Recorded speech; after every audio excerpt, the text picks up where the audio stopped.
Hey guys, how you doing? Hoping you're having a wicked good day so far. Between my kids and work, I don't have a lot of me time. And we had gone on vacation to the beach, and the 4th of July happened, and again, more stuff with my kids. So I'm trying to give you content as I can. And one of the things I thought would be cool is, since I am the suburban Bay Stater, is to talk about the 10 weirdest things that have happened in Massachusetts. I'm sure there are much more than 10, but these are 10 of some of the weirdest things that have happened in Massachusetts.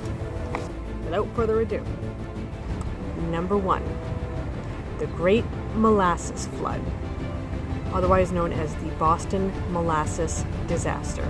On January 15th, 1919, a large storage tank in Boston's North End filled with 2.3 million gallons of molasses burst. The wave of molasses rushed through the streets of Boston at an estimated 35 miles an hour. It flooded streets, crushed buildings, trapped horses, killed 21, and injured 150. Residents claimed for decades afterward that the area still smelled of molasses on hot summer days. Contributing factors to this unfortunate accident were a combination of flawed steel, safety oversights, fluctuating air temperatures for the January time, and the principles of fluid dynamics. And if you're not sure what that means, just keep in mind that different temperatures make a thick liquid like molasses behave differently with gravity and all that, like when it's being poured or when it's spilling at you at 35 miles an hour. The trial that ensued later lasted for years and gathered information from thousands of expert witnesses, producing 20,000 pages of conflicting testimony.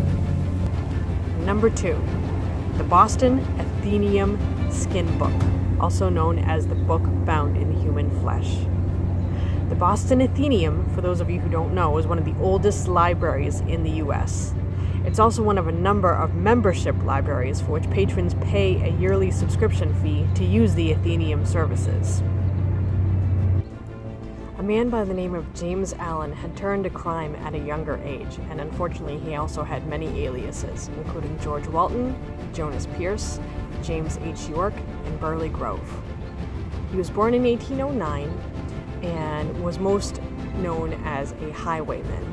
The book was his deathbed confession to the warden of the Mass State Prison in 1837. And the official title is Narrative of the Life of James Allen, alias Jonas Pierce, alias James H. York, alias Burley Grove, the highwayman, being his deathbed confession to the warden of the Mass State Prison. Before he died, Allen asked that enough of his skin be tanned to provide bindings for 2 copies of his memoir. One copy of the book was to go to his doctor, and the other was to go to John Fenno Jr., one of Allen's victims, who he considered to be the only man who had ever stood up to him. On the cover of this book is also stamped in Latin, and I'm going to mispronounce it, I'm sorry, Hic liber Waltonis cut compactus est. Translated as, this book was bound in the skin of Walton. The skin came from Mass General Hospital on the very day of his death. Walton's skin, taken from his back, had been treated to look like gray deer skin. The origins of the book are not fully known. Allegedly, the crook had asked for the book to be given to John Fenno Jr., the man who had accused Allen of the crime that he was executed for, and later given to the Athenaeum sometime before 1864 by Fenno Jr.'s daughter. The narrative is a combination of autobiography and confession, transcribed by the warden, as the author himself was unable to write. It details Allen's life, beginning from childhood and laying out his struggles to find honest work as a teenager. Allen explains how he moved from breaking into shops to highway robbery and how he attempted to escape imprisonment many times.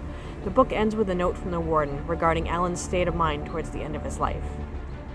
The binding has been scientifically proven to be actual human flesh, according to the Anthropodermic Book Project, which is a group that seeks to confirm or deny cases of books allegedly bound in the material. And the book is at Boston Athenaeum to this day. Number 3, the Cambridge Time Travelers Convention. On May 7, 2005, an actual Time Travelers Convention was hosted by MIT. The hope was to lure future time travelers to that location. There was even a landing zone that they made, equipped with a bunch of potluck treats for the expected guests. The convention attracted 450 guests. About a third of them were actually from MIT, and some came from even as far away as California to come see this event. The event made the front page of the New York Times, and even though no time travelers officially showed up, the university continues to broadcast the space-time coordinates, i.e. the time and location, of the event today, so that future time travelers will eventually be made aware and have the opportunity to attend. In the past. Number 4. The Zoo Shipwreck. In 1938, a massive ship carrying hundreds of rare and exotic animals was shipwrecked in Boston's outer harbor. A freighter named the City of Salisbury, bound from India to Boston, ran aground near Graves Light. The map that the captain had been using showed clear water, but unfortunately there were unmapped rocks, which is what caused the ship to crash. This crash forced many of the animals into the water. Rescuers worked to save the animals, including bears, colorful birds, venomous snakes, and monkeys. They were brought safely to shore, with the exception of one large decomposed python, which eventually washed ashore and was mistaken for a sea serpent by local residents. But the vessel itself broke in half and was a total loss. Over the years, the ship remained stranded on the rocks that sealed her fate, and it slowly sank into the sea, at one point breaking in half. It's been since salvaged for scraps, but there's still remnants that can be seen by divers, although it's mostly an underwater scrap heap. In the 90s, somebody even took up one of the large anchors as part of the boat and got it cleaned up as a souvenir. The cargo of the doomed freighter remains the richest cargo ever shipwrecked in Boston's outer harbor. So far. Number 5. Christmas was once illegal in Massachusetts. In 1659, the city of Boston passed a law outlawing the celebration of Christmas. The Puritan residents thought Christmas was an overly indulgent and immoral holiday, mostly because in England, but leading into America as well once they moved here, the Christmas revelers used the holiday as an excuse to feast, drink, gamble on dice and card games, and engage in depraved behavior. Under the reign of King Charles II, political pressure from the motherland steadily increased for the colony's Puritan leaders to relax their intolerant laws or risk losing their royal charter. In 1681, just over 20 years later, the Massachusetts Bay Colony reluctantly repealed its stricter laws, including the ban on Christmas. Except, until well into the 1800s, businesses and schools still remained open on Christmas, December 25th, while many churches stayed closed. Not until 1856 did Christmas, along with Washington's birthday and July 4th, finally become a public holiday in Massachusetts. Number 6. The Great Plymouth Mail Truck Robbery.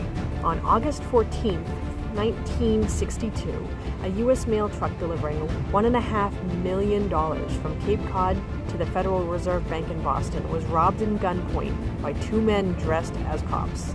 The two robbers, brandishing submachine guns, tied up the driver of the truck and the guard and drove the truck themselves to places unknown, where the money was dropped off in several places. The truck and its two tied-up occupants were abandoned in Randolph, Massachusetts. At the time of its occurrence, it was the largest cash heist of all time. Shortly before the 5-year statute of limitations was to expire, since they didn't know who had caused this to happen, a federal grand jury indicted 4 men and 1 woman as the perpetrators of this robbery. One of the defendants disappeared right before trial and was never found. The other defendants were acquitted at trial. Vincent Fat Vinnie Teresa, a Boston mobster in the Patriarch crime family, claimed in his book, My Life in the Mafia, that John Red Kelly was the man who planned the robbery. He allegedly received a generous 80 cents on the dollar when the money was laundered. The money was never recovered, and the identity of the robbers remains a mystery to this day. Number 7. The Dover Demon.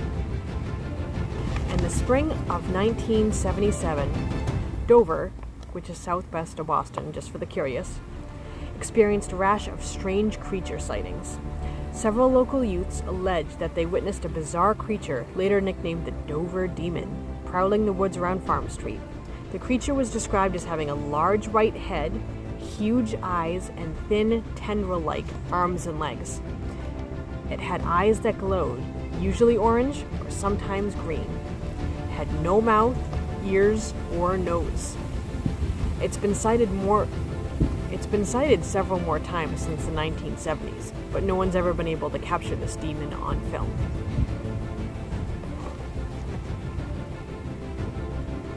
Number 8. The Rockport Paper House. It was first erected in 1922 by Rockport local engineer Ellis Stedman. He chose newspaper as the building material due to its low cost and unique insulating properties. Ellis and his wife used the paper house as a summer retreat from 1924 to 1929. In the 1940s, the paper house officially opened as a museum to the public, and Ellis and his wife lived in a house down the street since they were trying to get away from the notoriety of having a paper house. It has a working fireplace, though it is used very sparingly, electricity, running water, and a stove. It has no indoor bathroom, however. It does have an outhouse. It's furnished with a table, chairs, lamps, a desk, a cot, a radio cabinet, curtains, a bookshelf, the fireplace, and a grandfather clock and a piano, all of which are made from rolled newspapers. It's open daily for self-guided tours from April to October. Visitors are trusted to drop the suggested $2 admission into a box nearby. Photos are allowed, but touching and smoking, for obvious reasons, are not. Information about the current ownership of the paper house is limited, but at some point, Stedman's grandniece, Edna Bodwin, inherited the house from her mother. Stedman's engineering mind wanted to test not only the sturdiness of paper as a building material, but its ability to retain its print. A visit to the house nearly 100 years later proves that his experiment was successful. Headlines, advertisements, and even fine body copy is still very much readable. Number 9. The Gloucester Greasy Pole.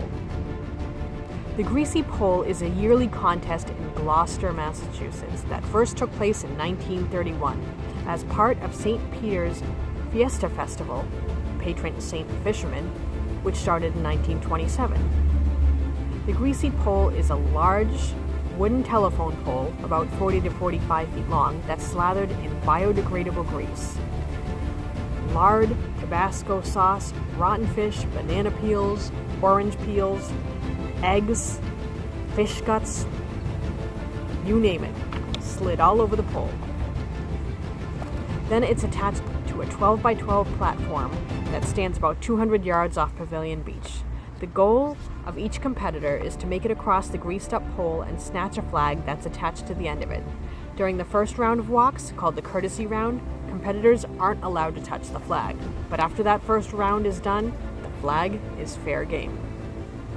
If you can grab the red flag at the end of the pole, you can then swim to the beach with all the other contestants.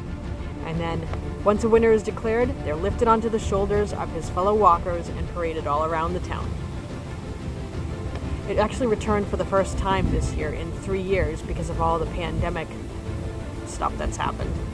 And the only previous time the festival had been paused was during World War II.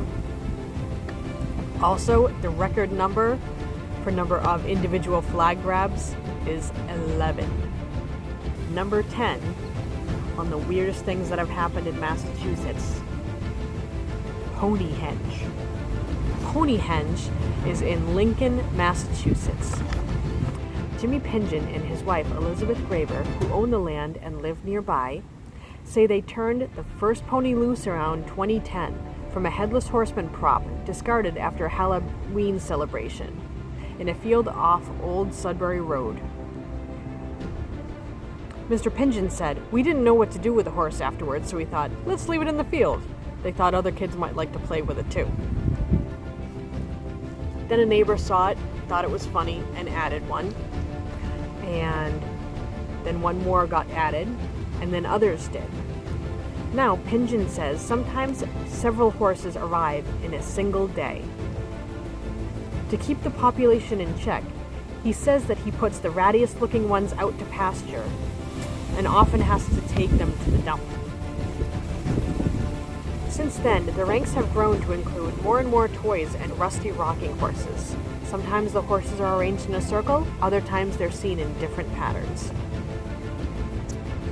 Unfortunately, people also occasionally drop off their trash at Ponehenge because they can't respect land that doesn't belong to them.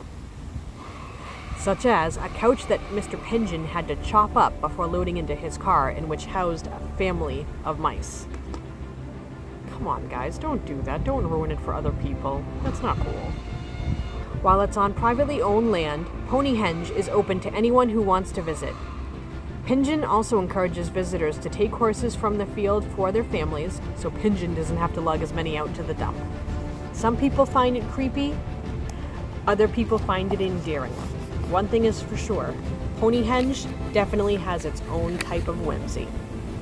So that's my list of 10 weirdest things that have happened in Massachusetts. As I said, I'm sure there's many more. If you guys have any suggestions for things that you'd like me to discuss or talk about, definitely feel free to leave me a comment and let me know. Thank you for watching this video. I hope you enjoyed it. I know Massachusetts has many more weird and strange and even cool things that are worth seeing, so I definitely plan on talking about more places and events and things on my channel. I mean, I am the suburban Bay Stater after all.